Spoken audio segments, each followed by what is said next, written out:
23 aprel How USD prognozi. Qarshingizda Azizov, bo'lmasam barchaga tek profit. Hozir bizani vaqt bilan 8:28, O'zbekiston vaqti bilan esa 9:30 tashkil etadi. Bu noodatiy hodisa ham bo'ladi, chunki bunaqa vaqtda odatda prognozoviy qilayotgan bo'laman, lekin bugun vohlidan berishga qaror qildim. O'tgan safargi zonalarga qarab chiqadigan bo'lsak, mana bugun o'tgan safargi zonalar, ya'ni o'tgan kungi zonalar, ya'ni birinchi sell zona bizning zonamiz bor edi, ko'rib turganimizdek, zonamizdan yaxshigina reaksiya olgan. Ko'rib turganimizdek, bu yoqdan 200 pips, chiqyapti 100 pips, 300 pips, 300 pips biz save qildik va tepadan yana kichikroq bo'lib ochish uchun, chunki biz aytganimdek, tillani qayoqqa ketishini, ya'ni moliyaviy bozorlarda biz bozorga qayoqqa ketishini hech qachon bilmaymiz. Shuning uchun nima qilishimiz mumkin? Foydani olib chiqib ketib, agar uzoq muddatliga biz kayfiyatimizni o'zgartiradigan bo'lsak, biz balansni ham o'shanga yarasha qilishimiz kerak bo'ladi. Ya'ni bo'lib pozitsiyalarni ochamiz. Foydani olib bo'ldikmi? Bo'ldi, chiqib ketamiz. Uzoq muddatliga kirmoqchimizmi? O'shanga balans chidash kerak bo'ladi. Biz hech qachon skalp uchun сделка ochib turib, uzoq muddatliga ushlab tura olmaymiz. Ya'ni juda katta lotlarda, misol uchun, faqat qisqa muddatliga ishlasak bo'ladi. Agar uzoq muddatliga ishlaydigan bo'lsak, bizani bozor o'yindan chiqazaveradi, qo'pol qilib aytganda. Bu o'yin emas, endi tushuntirish ma'nosida aytyapman.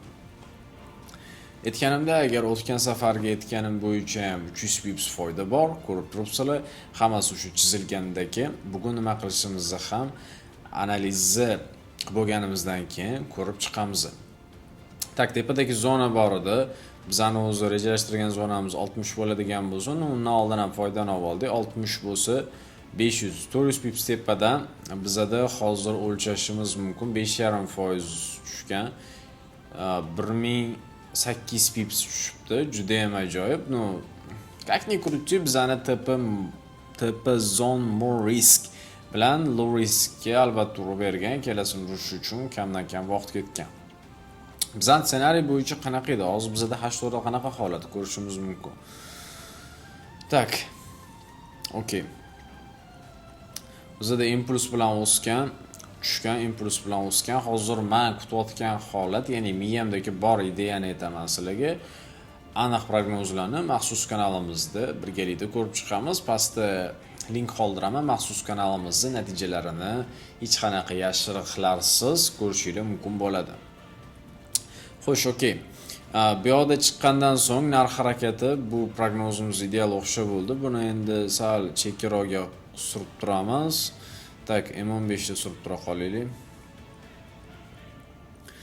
M15 lik zona bo'yicha bu narxi biz surib turamiz. Ya'ni bo'ldi, bu ishlar bo'ldi deb hisoblaymiz. Zonamiz endi bizga qaysidir ma'noda qarshilik zonasida ham ishlayapti. Xo'sh, endilikda buni surib qo'yadigan bo'lsak, bizda endi keyingi sell kirish uchun moment. Endi buyga hozir sal riskroq, chunki trend sal sellga o'zgargandek bo'lyapti. Albatta, umumiy trend hozir sellga harakat qilyapti, lekin sellga tushishdan oldin biz bitta tepani ozgincha test qilib kelishimiz kerak bo'ladi. Mana shunchaki bir necha daqiqalar ichida 3317 dan 87 gacha 700 pips.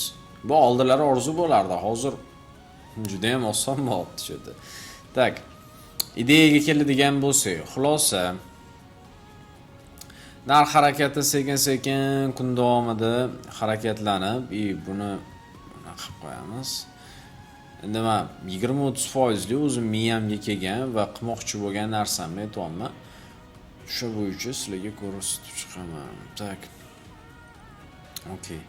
Bu bitta pastni test qilib kelishim mumkin. Mana shu zonani test qilib kelishim mumkin. Ehtimol bor, o'tgan kun aytganimizda 3000 lik zona, 3300 lik zona. Xo'sh, 3300 lik zonaga tushgandan so'ng narx harakat qilib, harakat qilib qilgandan keyin narx harakati sekin 3410 ga qarab harakatlanadi. 3410. Mana shu zonada, ya'ni 3400 bilan 3410 oralig'ida harakat qilib tepaga ketaman deb ishontirib, so'ng yiqilishi kerak bo'ladi. Mana bu zonamiz bizada boya aytganimda yana birinchi take profit bo'lib qoladi. Xo'sh, dalish ketsa ketib qolishi mumkinmi? Albatta mumkin, chunki tillarning vaziyatini ko'ryapsizlar, strafovkani olishimiz kerak bo'ladi. Misol uchun foydani oldikmi, qisqa muddatli ishlamoqchimizmi, bo'ldi, chiqib ketamiz. Agarda uzoq muddatli ishlamoqchimizmi, unda juda kichkina risk qilamiz. O'shanda maqsadga muvofiq ish bo'ladi.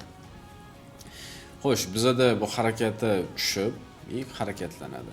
Tak, bizada sell zonalar o'rtacha ikkinchi sell zona. Endi bu yerda bu yoqdan 100-200 pips tushib berishi katta ehtimol bilan. Lekin kattasi sell zone for 23-aprel.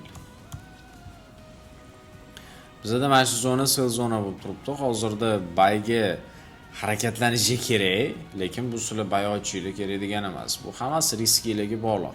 Men sizlarga qisqacha ideyamni tushuntirib berdim. Endi bozor vaziyatiga qarab turib ishlamoqchi bo'lsanglar, maxsus kanalga qo'shilsanglar bo'ladi albatta. Endi bu majburiy emas, bu sizlarning tanlovinglar. Ideya berildi, nasib bo'lsa ideya har kungidek yaxshi o'xshavyapti, ko'z tegmasin. Bo'lmasa ko'rishamiz. Aytgancha birinchi darsliklarimiz boshlangan, bemalol ulardan foydalansanglar bo'ladi.